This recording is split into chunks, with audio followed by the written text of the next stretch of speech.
Hello, everyone. Hope everybody's staying warm. It's frigidly cold out there. Before we start or anything or get to the injury report, just want to say my condolences to Ronnie Hillman. I didn't know him, I've heard amazing things about him and what kind of a player he is. He's won a lot of football games here at Denver, and we're thinking of him and his family.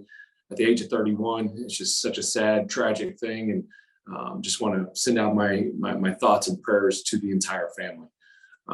So with that being said, the injury report for today, we'll have Randy Gregory. He will not participate. He's just dealing with soreness with his knee. We're hoping that he's going to be able to play. Kendall Hinton will be out with his hamstring. Cortland Sutton will be limited with his hamstring. K1 will not practice due to his knee. And again, that's just because we're going indoors on turf. We want to protect him as a veteran. Kareem will be full go. Dalton Reisner will not practice with the foot.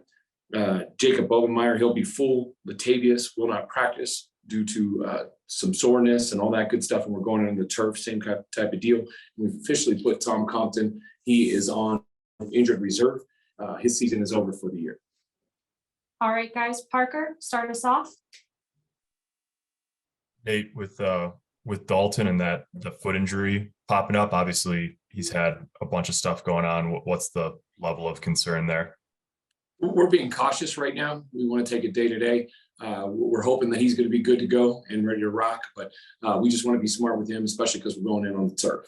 And then just on Ronnie Hillman, I know you said you didn't know him, but with a guy that's that young, I mean, he was drafted in the same class as Russell, I think just a few picks apart. Does it have an effect on how you talk with guys or anything like that when it's somebody who, passes that some of these guys, played with or at least would have known in their playing careers as contemporaries?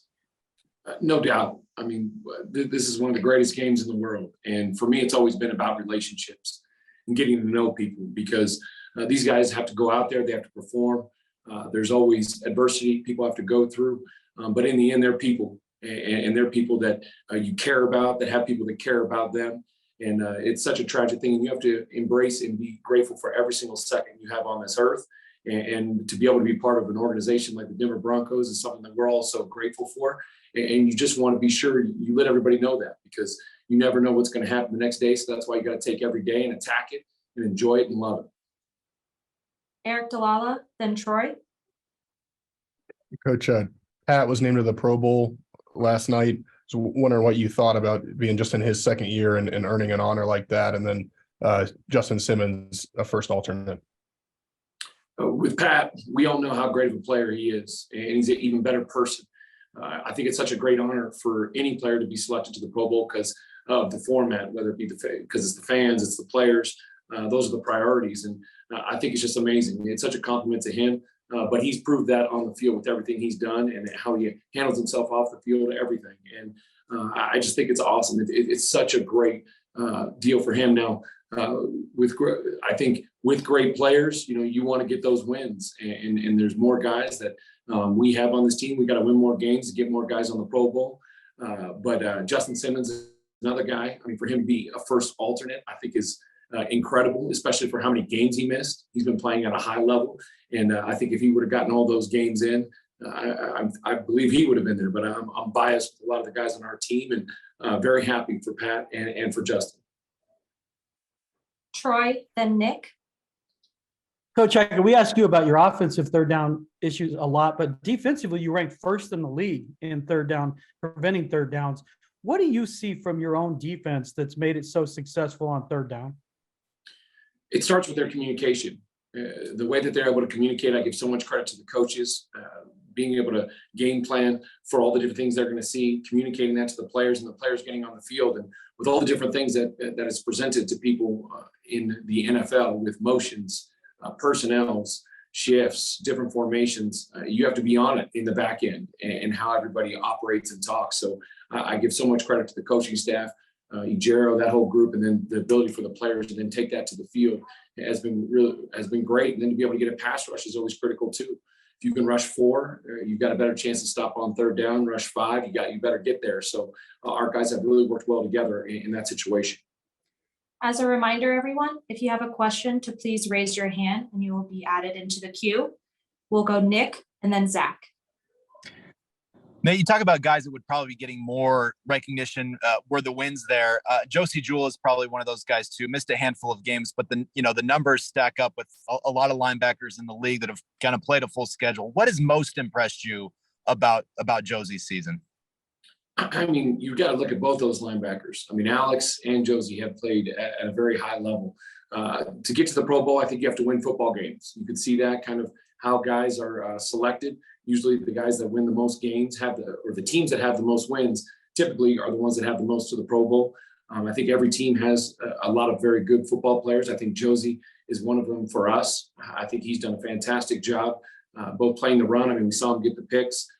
He's just, being in the same kind of system for this long, I think it's really helped him and him staying healthy. I know he was out a little bit early in the season, but he's done a really fine job. And then Alex and him, they really complement each other well. They work off of each other. They understand how to communicate and pass things off to each other. So it's a great fit for both of those guys. Both those guys have played at a very high level. Zach? Coach, just want to kind of play off of that. You already talked about the guys that have made it, but who are some other guys that you think should have been deserved of that and been in the conversation for the Pro Bowl?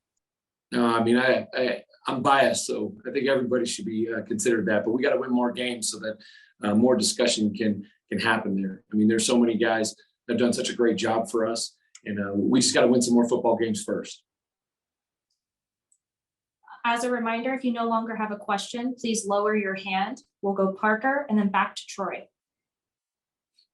Nate, I think you got asked about DeSean on Monday, at least to some degree, but he's up to 4.5 sacks. He's probably having his best year as a pro. He's been, played in the CFL and all of it. Like what sort of growth have you seen from him in the time that you've been with him that's allowed him to become, not just a starter, but a guy who you count on the defensive line?